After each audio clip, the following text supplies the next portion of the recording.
ಆತ್ಮೀಯ ಸ್ನೇಹಿತರೆ ನಮಸ್ಕಾರ. ಗೆಳೆಯರೆ, ರಾಹುಲ್ ಗಾಂಧಿಯವರ ದ್ವಿಪೌರತ್ವದ ಕೇಸ್ ಏನೂ ಕೂಡ ಆಗೋದಿಲ್ಲ.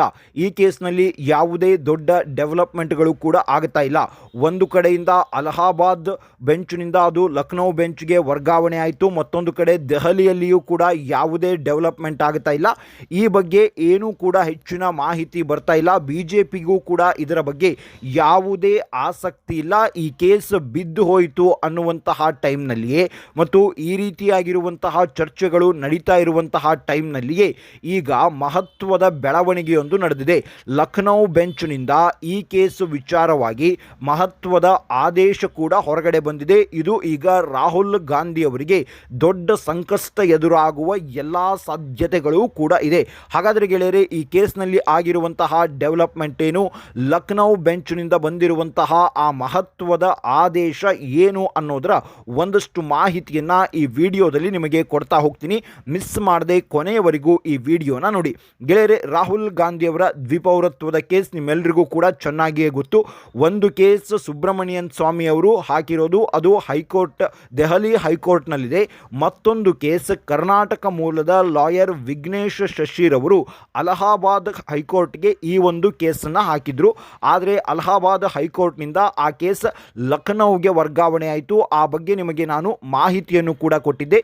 ಏನು ಅಂದರೆ, ವಿಘ್ನೇಶ್ ಶಶಿರವರಿಗೆ ಪ್ರಾಣ ಬೆದರಿಕೆ ಇರೋದು ಮತ್ತು ಅವರ ಜೀವಕ್ಕೆ ಅಪಾಯ ಇರೋದು, ಮತ್ತು ಆ ನಂತರದಲ್ಲಿ ಈ ಒಂದು ಕೇಸ್ನಲ್ಲಿ ಹಲವಷ್ಟು, ಅಂದರೆ ಇದೊಂದು ಹೈ ಪ್ರೊಫೈಲ್ ಕೇಸ್ ಆಗಿರೋದ್ರಿಂದ ಹಲವಾರು ಆ್ಯಂಗಲ್ಗಳು ಇರೋದು ಮತ್ತು ಹಲವರ ಕೈವಾಡಗಳು ಕೂಡ ಇರೋದು. ಇದೆಲ್ಲವೂ ಕೂಡ ಗಮನಿಸಿ ವಿಘ್ನೇಶ್ ಶಶಿರವರ ಆ ಒಂದು ಕೇಸನ್ನು ಲಕ್ನೋ ಬೆಂಚ್ಗೆ ವರ್ಗಾವಣೆ ಮಾಡಿ ಅಂತ ಮನವಿಯನ್ನು ಮಾಡಿದರು.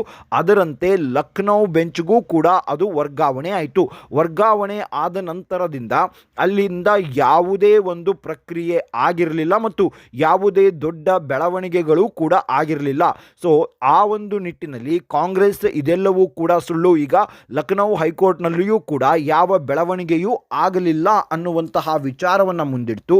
ಅದೇ ಸಮಯದಲ್ಲಿ ಅಲಹಾಬಾದ್ ಹೈಕೋರ್ಟ್ನಲ್ಲಿ ಈ ಒಂದು ಕೇಸ್ನ ವಿಚಾರಣೆ ಆರಂಭವಾದಂತಹ ಮೊದಲ ದಿನವೇ ಕೋರ್ಟ್ ಒಳಗಡೆ ನೂರಾರು ಕಾಂಗ್ರೆಸ್ ಕಾರ್ಯಕರ್ತರು ನುಗ್ಗಿರೋದು ಕೂಡ ಬೆಳಕಿಗೆ ಬಂತು. ನುಗ್ಗಿ ಅಲ್ಲಿ ಗಲಾಟೆಯನ್ನು ಮಾಡಿ ಕೋರ್ಟ್ ಸೆಷನ್ನನ್ನೇ ಮುಂದಕ್ಕೆ ಹಾಕಿದ್ರು. ಇದರಿಂದಾಗಿ ಈ ಒಂದು ಕೇಸ್ನಲ್ಲಿ ಏನಾಗ್ತಾ ಇದೆ ಅನ್ನೋದು ಯಾರಿಗೂ ಕೂಡ ಗೊತ್ತಾಗ್ತಾ ಇರಲಿಲ್ಲ. ಈಗ ಲಖನೌಗೆ ಆ ಒಂದು ಕೇಸ್ ವರ್ಗಾವಣೆ ಆಯಿತು. ಲಖನೌ ಬೆಂಚ್ಗೆ ವರ್ಗಾವಣೆ ಆದ ನಂತರದಲ್ಲಿ ಈಗ ಕೋರ್ಟ್ ಮಹತ್ವದ ಆದೇಶವನ್ನು ಹೊರಗಿಟ್ಟಿದೆ, ಮಹತ್ವದ ಆದೇಶವನ್ನು ಹೊರಡಿಸಿದೆ. ಏನು ಆ ಮಹತ್ವದ ಆದೇಶ ಅಂದರೆ, ಈ ಒಂದು ಕೇಸ್ನ ಗಾಂಭೀರ್ಯತೆಯನ್ನು ಅರಿತಿರುವಂತಹ ಲಕ್ನೋ ಹೈಕೋರ್ಟ್ ಪ್ರತಿದಿನವೂ ಕೂಡ ಈ ಒಂದು ಕೇಸ್ನ ವಿಚಾರಣೆ ಆಗಬೇಕು. ಅಂದರೆ ಈಗ ಒಂದು ದಿನ ಸಾಮಾನ್ಯವಾಗಿ ಏನಾಗುತ್ತೆ ಅಂದರೆ, ಕೇಸ್ ಅಂದರೆ ಒಂದು ದಿನ ವಿಚಾರಣೆ ಆಗುತ್ತೆ, ಆದ ನಂತರ ಅದನ್ನು ಮತ್ತೆ ಮುಂದೂಡ್ತಾರೆ. ಆದರೆ ಇದು ಹಾಗಲ್ಲ, ಪ್ರತಿದಿನವೂ ಕೂಡ ಈ ಒಂದು ಕೇಸ್ನ ವಿಚಾರಣೆ ಆಗಬೇಕು.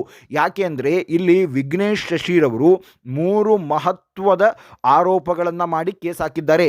ಮೊದಲನೇದಾಗಿ, ರಾಹುಲ್ ಗಾಂಧಿಯವರು ಭಾರತದ ಪ್ರಜೆಯೇ ಅಲ್ಲ, ಅವರು ಬ್ರಿಟನ್ ಪ್ರಜೆ ಅನ್ನುವಂತಹ ಮೊದಲನೇ ಕೇಸು. ಎರಡನೇ ಕೇಸ್ ಏನು ಅಂದರೆ, ರಾಹುಲ್ ಗಾಂಧಿ ಅವರು ದೇಶ ವಿರೋಧಿ ಕೃತ್ಯಗಳನ್ನು ನಡೆಸ್ತಾ ಇದ್ದಾರೆ, ನಮ್ಮ ದೇಶದ ಕೆಲವು ಮಹತ್ವದ ಸೀಕ್ರೆಟ್ಗಳನ್ನು ಶತ್ರು ದೇಶಕ್ಕೆ ರವಾನೆ ಮಾಡ್ತಾ ಇದ್ದಾರೆ ಅನ್ನೋದು ಎರಡನೇ ಕೇಸು. ಮೂರನೇ ಕೇಸ್ ಏನು ಅಂದರೆ, ಅಕ್ರಮ ಹಣ ವರ್ಗಾವಣೆ ಕೇಸ್ ಕೂಡ ಇದರಲ್ಲಿದೆ. ಸೊ ಇವು 3 ಕೇಸ್ಗಳನ್ನು ಈಗ ಹಾಕಿದ್ದಾರೆ. ಹಾಗಾಗಿ ಇದು ಬಹಳ ಗಾಂಭೀರ್ಯ ಇರುವಂತಹ ಕೇಸ್. ಹಾಗಾಗಿ ಪ್ರತಿದಿನವೂ ಕೂಡ ಇದರ ವಿಚಾರಣೆ ಆಗಬೇಕು. ಆದಷ್ಟು ಬೇಗ ಈ ಕೇಸನ್ನು ತಾರ್ಕಿಕ ಅಂತ್ಯಕ್ಕೆ ತೆಗೆದುಕೊಂಡು ಬರಬೇಕು ಅಂತ ಲಕ್ನೋ ಪೀಠ ಈಗ ಆದೇಶ ಹೊರಡಿಸಿದೆ. ಇದು ಈಗ ಬಹಳ ದೊಡ್ಡ ಒಂದು, ಈ ಕೇಸ್ನಲ್ಲಿ ಯೂಟರ್ನ್ ಅಂತ ಹೇಳ್ಬೋದು ಗೆಳೆಯರೆ, ಬಹಳ ದೊಡ್ಡ ಟ್ವಿಸ್ಟ್ ಅಂತಲೂ ಹೇಳ್ಬೋದು. ಯಾಕೆ ಅಂದರೆ ಗೆಳೆಯರೆ, ಏನು ಅಂದರೆ, ಪ್ರತಿದಿನವೂ ವಿಚಾರಣೆ ನಡೆಯುತ್ತೆ ಅಂದರೆ ಒಂದಲ್ಲ ಒಂದು ದಿನ ಈ ಒಂದು ಸಾಮಾನ್ಯವಾಗಿ 1 ತಿಂಗಳು ಅಥವಾ 1.5 ತಿಂಗಳು ಒಳಗಡೆ ರಾಹುಲ್ ಗಾಂಧಿ ಅವರ ಮೇಲೆ FIR ಕೂಡ ಆಗಬಹುದು. ಅಷ್ಟರ ಮಟ್ಟಿನ ಗಾಂಭೀರ್ಯತೆಯನ್ನು ಈ ಕೇಸ್ ಈಗ ಪಡೆದುಕೊಂಡಿದೆ. ಮೊದಲನೇ ದಿನ ಈಗ ಏನು ತಮ್ಮ ವಾದವನ್ನು ವಿಘ್ನೇಶ್ ಶಶಿರವರು ಮಂಡಿಸಿದ್ದಾರೆ. ಆ ಒಂದು ವಾದದಲ್ಲಿ ಅವರು ಮಹತ್ವದ ದಾಖಲೆಗಳನ್ನು ಇಟ್ಟಿದ್ದೀನಿ ಅಂತ ಅವರು ಹೇಳ್ಕೊಂಡಿದ್ದಾರೆ. ವಿಘ್ನೇಶ್ ಶಶಿರವರು ಹೇಳಿರುವ ಪ್ರಕಾರ ಅವರು ರಾಹುಲ್ ಗಾಂಧಿ ಅವರು ಭಾರತದ ಪ್ರಜೆಯೇ ಅಲ್ಲ ಅನ್ನೋದಕ್ಕೆ ಬ್ರಿಟನ್ನ ಕಂಪನಿಯಲ್ಲಿ ಅವರು ಡೈರೆಕ್ಟ್ರೋ MDನೋ ಏನೋ ಆಗಿದ್ದಾರಲ್ಲ, ಅಲ್ಲಿ ಅವರು ಬ್ರಿಟನ್ ಪ್ರಜೆ ಅಂತ ತೋರಿಸಿಕೊಂಡಿರುವಂತಹ ಆ ಒಂದು ಡಾಕ್ಯುಮೆಂಟನ್ನು ಕೂಡ ಇಟ್ಟಿದ್ದಾರೆ. ಆನಂತರ ಫೇಕ್ ಪಾಸ್ಪೋರ್ಟ್ ಇರೋದನ್ನ ಒಂದಷ್ಟು ದಾಖಲೆಗಳನ್ನು ಇಟ್ಟಿದ್ದೀನಿ. ಆಮೇಲೆ ಮತ್ತೊಂದಿಷ್ಟು ಮಹತ್ವದ ಸಾಕ್ಷಿಗಳು, ವಿಡಿಯೋ ಸಾಕ್ಷಿಗಳು, ಟೆಕ್ನಿಕಲ್ ಎವಿಡೆನ್ಸ್ ಅದೆಲ್ಲವನ್ನು ಕೂಡ ನಾನು ಕೋರ್ಟ್ ಮುಂದೆ ಇಟ್ಟಿದ್ದೀನಿ ಅಂತ ವಿಘ್ನೇಶ್ ಶಿಶಿರ್ ಅವರು ಹೇಳಿಕೊಂಡಿದ್ದಾರೆ. ಆನಂತರದಲ್ಲಿ ಗೆಳೆಯರೆ, ಈ ಒಂದು ವಾದದ ಸಮಯದಲ್ಲಿ ವಿಘ್ನೇಶ್ ಶಿಶಿರ್ ಅವರು ಅಲಹಾಬಾದ್ ಹೈಕೋರ್ಟ್ನಲ್ಲಿ ಆದಂತಹ ಘಟನೆಯನ್ನು ಮತ್ತೆ ಮರುಕಳಿಸಿದ್ದಾರೆ. ಅಂದರೆ ಮತ್ತೆ ಅದನ್ನು ನೆನಪಿಸಿದ್ದಾರೆ.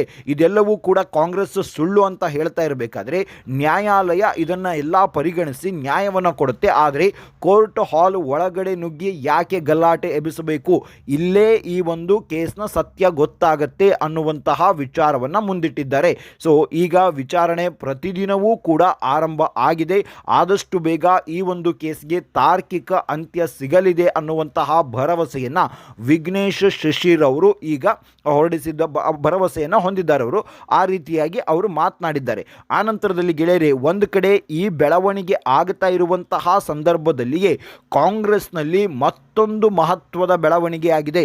ಏನು ಆ ಮಹತ್ವದ ಬೆಳವಣಿಗೆ ಅಂತ ಹೇಳ್ತಾ ಹೋಗ್ತೀನಿ ಗೆಳೆಯರೆ. ಈಗಾಗಲೇ ರಾಹುಲ್ ಗಾಂಧಿ ಅವರು ಜನವರಿ 6ನೇ ತಾರೀಕು ವಿಯೆಟ್ನಾಂನಿಂದ ಭಾರತಕ್ಕೆ ಬರಬೇಕಾಗಿತ್ತು. ಈ ಕರ್ನಾಟಕದ ವಿಚಾರವೂ ಕೂಡ ಅಲ್ಲಿ ಪ್ರಸ್ತಾಪ ಆಗಿತ್ತು. ಕರ್ನಾಟಕದಲ್ಲಿಯೂ ಕೂಡ ಒಂದಷ್ಟು ತಾರ್ಕಿಕ ಅಂತ್ಯಗಳನ್ನು ಕಾಣಿಸಬೇಕು.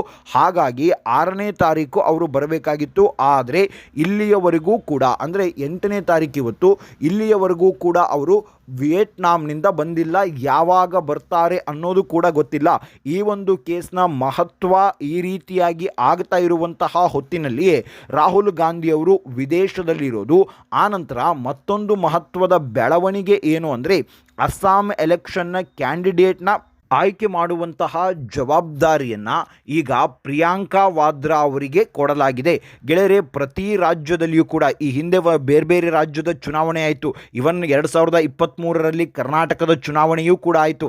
ಆ ಎಲ್ಲ ಚುನಾವಣೆಗಳ ಉಸ್ತುವಾರಿಯನ್ನು ವಹಿಸಿಕೊಂಡಿದ್ದು ರಾಹುಲ್ ಗಾಂಧಿ ಅವರೇ. ರಾಹುಲ್ ಗಾಂಧಿ ಅವರಿಗೆ ಅಭ್ಯರ್ಥಿಗಳ ಆಯ್ಕೆಯ ವಿಚಾರ, ಆ ಎಲ್ಲ ಉಸ್ತುವಾರಿಯನ್ನು ಕೊಟ್ಟಿತ್ತು. ಆದರೆ ಈಗ ಅಸ್ಸಾಂ ಎಲೆಕ್ಷನ್ ಉಸ್ತುವಾರಿಯನ್ನು ಪ್ರಿಯಾಂಕಾ ವಾದ್ರಾ ಅವರಿಗೆ ಹೊರಿಸಲಾಗಿದೆ. ಅಂದರೆ ಕಾಂಗ್ರೆಸ್ ಒಳಗಡೆ ಏನೋ ಒಂದು ದೊಡ್ಡದಾಗಿ ಡೆವಲಪ್ಮೆಂಟ್ ಆಗ್ತಾ ಇದೆ ಅನ್ನೋದು ಈಗ ಮೇಲ್ನೋಟಕ್ಕೆ ಗೊತ್ತಾಗ್ತಾ ಇದೆ ಗೆಳೆಯರೆ. ಏನು ಅಂದರೆ, ಒಂದಷ್ಟು ಜನರಿಗೆ ರಾಹುಲ್ ಗಾಂಧಿ ಅವರು ಕಾಂಗ್ರೆಸ್ ಪಕ್ಷವನ್ನು ಹಾಳು ಮಾಡ್ತಾ ಇದ್ದಾರೆ ಅನ್ನುವಂತಹ ಅಸಮಾಧಾನವೂ ಕೂಡ ಇದೆ. ಹಾಗಾಗಿ ಪ್ರಿಯಾಂಕಾ ಅವರನ್ನು ಕರೆದುಕೊಂಡು ಬನ್ನಿ, ರಾಹುಲ್ ಹಟಾವೋ ಪ್ರಿಯಾಂಕಾ ಲಾವೋ ಅನ್ನುವಂತಹ ಒಂದಷ್ಟು ಅಭಿಯಾನವೂ ಕೂಡ ಕಾಂಗ್ರೆಸ್ನಲ್ಲಿ ಆರಂಭ ಆಗಿದೆ. ಅದರ ಭಾಗವಾಗಿಯೇ ಇದು ಇರಬಹುದು ಅನ್ನೋದು ಈಗ ಗೊತ್ತಾಗ್ತಾ ಇದೆ. ಒಟ್ಟಾರೆಯಾಗಿ ರಾಹುಲ್ ಗಾಂಧಿ ಅವರ ಈ ಕೇಸ್ ಪ್ರತಿದಿನ ವಿಚಾರಣೆ ಆಗೋದಕ್ಕೂ ಮತ್ತು ರಾಹುಲ್ ಗಾಂಧಿ ಅವರು ಬರ್ತೀನಿ ಅಂತ ಹೇಳಿ ಭಾರತಕ್ಕೆ ಬರದೇ ಇರೋದಕ್ಕೂ ಮತ್ತು ಅಸ್ಸಾಂ ಎಲೆಕ್ಷನ್ನ ಒಂದು ಉಸ್ತುವಾರಿಯನ್ನು ಪ್ರಿಯಾಂಕಾ ವಾದ್ರಾ ವಹಿಸಿಕೊಂಡಿರೋದಕ್ಕೂ ಎಲ್ಲೋ ಒಂದಕ್ಕೊಂದು ಲಿಂಕ್ ಆಗಿರುವ ಹಾಗೆ ಕಾಣಿಸ್ತಾ ಇದೆ. ಇದರ ಬಗ್ಗೆ ಇನ್ನೂ ಒಂದಷ್ಟು ಡೀಟೇಲ್ಗಳು ಬರುತ್ತೆ ಮುಂದಿನ ದಿನಗಳಲ್ಲಿ. ಒಟ್ಟಾರೆಯಾಗಿ ರಾಹುಲ್ ಗಾಂಧಿಯವರ ದ್ವಿಪೌರತ್ವದ ಕೇಸ್ ವಿಚಾರವಾಗಿ ಆಗಿರುವಂತಹ ಬೆಳವಣಿಗೆ ಇದು. ನಿಮ್ಮ ಅನಿಸಿಕೆ ಅಭಿಪ್ರಾಯವನ್ನು ಕಮೆಂಟ್ ಮೂಲಕ ತಿಳಿಸಿ. ಮುಂದಿನ ವಿಡಿಯೋದಲ್ಲಿ ಮತ್ತಷ್ಟು ಮಾಹಿತಿಯ ಜೊತೆಗೆ ಬರ್ತೀನಿ. ಅಲ್ಲಿವರೆಗೂ ಜೈ ಹಿಂದ್, ಜೈ ಕರ್ನಾಟಕ.